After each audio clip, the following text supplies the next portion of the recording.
What's up? I'm Nick from Arcane Sanctuary. Today I'm going to be going over some plugins by Joey Sturgis Tones. We're going to focus on the bass glues that he offers. There's three of them that I have. There's the BG bass, there's the Billy Decker bus glue bass, and there's also the Joe Wanasek bass.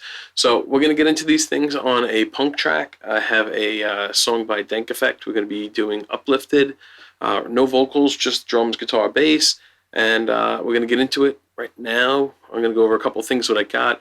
I did record this on my Warwick Streamer Standard 4-string. It is in Standard E. It currently is a DI split signal, so I have my low end. It's unaffected, just a little processing, for the EQ and limiter. And also I'm running it through the top end through a Misha Mansoor plugin by Joey Sturgis Tones for the distortion. So I'm going to run these tracks through. We're going to just listen to it, and you'll hear how the bass glue actually just syncs them together. Now they are set up all to the right volume, so you're not going to hear a volume change. You're going to hear just actually what they're doing. They all have different characteristics. Like the BG bass is going to really sit it nice and tight and even.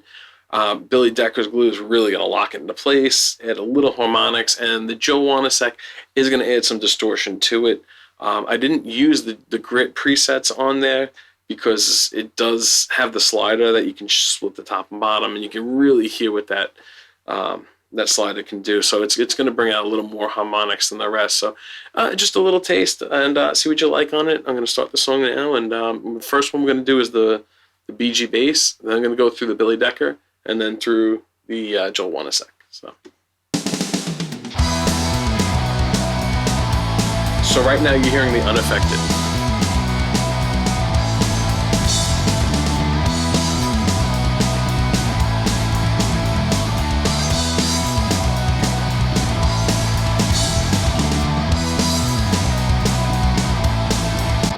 So right there, I unbypassed it twice, and you can hear how it just locks it solid. I mean, it just puts it right into place. And now I'm running this on an auxiliary bus, so it's on its own bus right now. Let's keep going. Let's get into the Billy Decker here.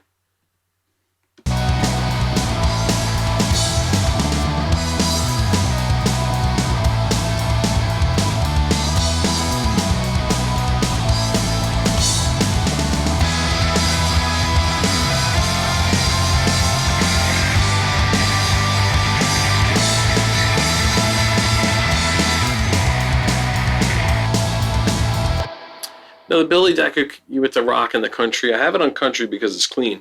You add the rock to it, it does bring in some harmonics, some grit. You can back that out with the mix. You can just lower that real quick, but you can hear how that thing, the stay put, and that thing stays put. I'm assuming there's some kind of high limit and compression on that, which it just sounds awesome. I mean, that thing really, that really sounds good. And let's jump into the Joe Wanasek.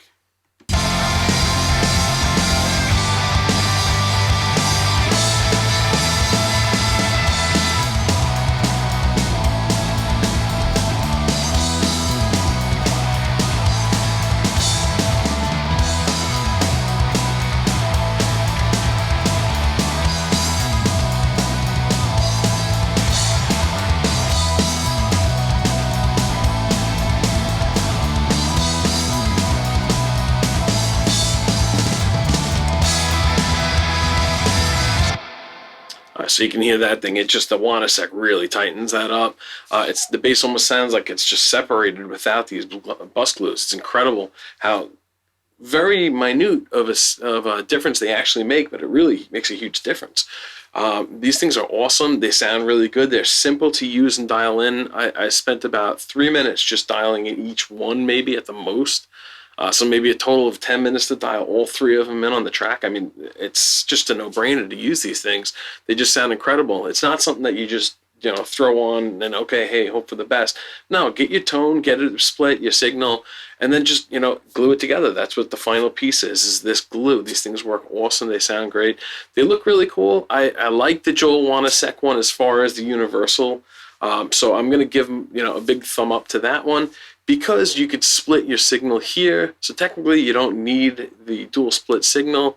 You also have the grit option, which adds that. You got your kick position above or below the bass. I have mine kick above the kick right now. So it's just the low end harmonics of this song, I kind of hit it, I think, around 60. So I'm not that low at my bass. It's sitting around 80 and up.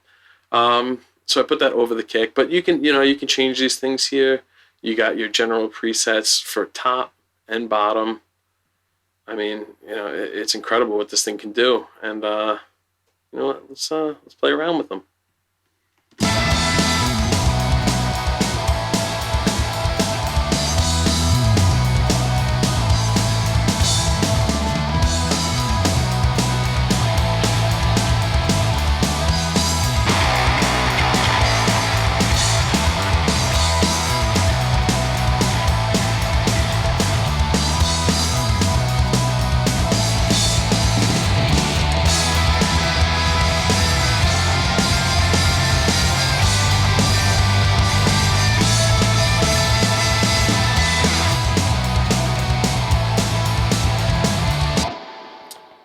That sounded really cool. We got some cool tones out of that. The grit B sounds very aggressive.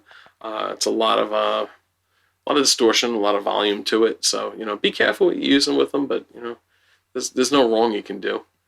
Let's check out the Billy Decker.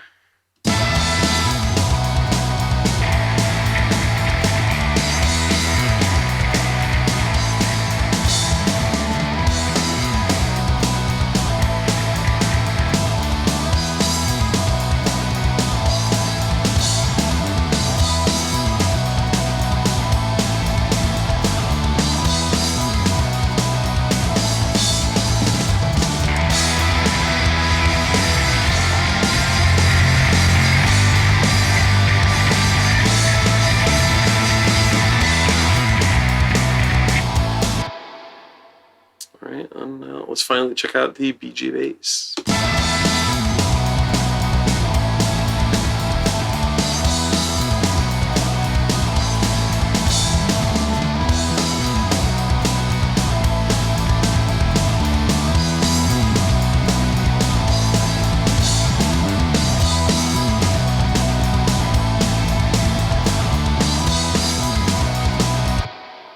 Alright, now a lot of the Joey Sturgis tone stuff, you're going to have right here, it's a calibration. So when you throw it on, sometimes you might not hear any compression at all. Just move this thing up and down. It's very simple. Grab and move it up and down just with your mouse. And same thing on this one.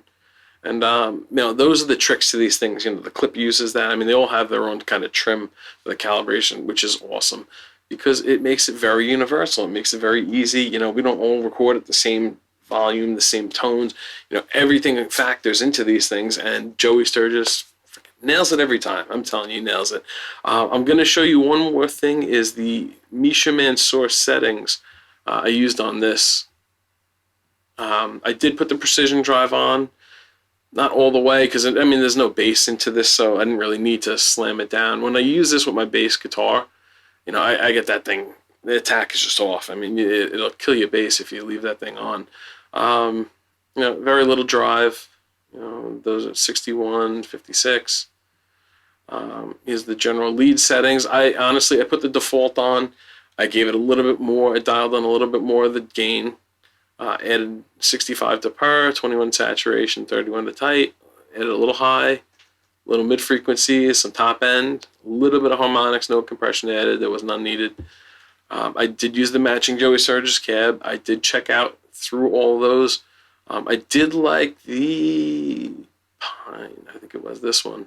This setting was actually kind of cool too. So we want to try that one out. No effects, and touch these two sections really. I left them alone. But it's because I had it all pre-modified before then. Now, I know a lot of people say a lot of stuff about this plugin, but are you using it correctly? Leave a comment below, please, because if you do not like this plugin, I want to know why. And I want to find out how we can get you to like it, because I do like it on guitar, and I do like it on bass even more. I like it on bass, but that's because I'm a bass player. So, yeah, tell me what you think about these things. Have you used them before? Do you like them? Do you not like them? Let's have a nice discussion at the bottom. Please, as always, I'm up here. I'm giving my all and giving my information. Anything you need, let me know.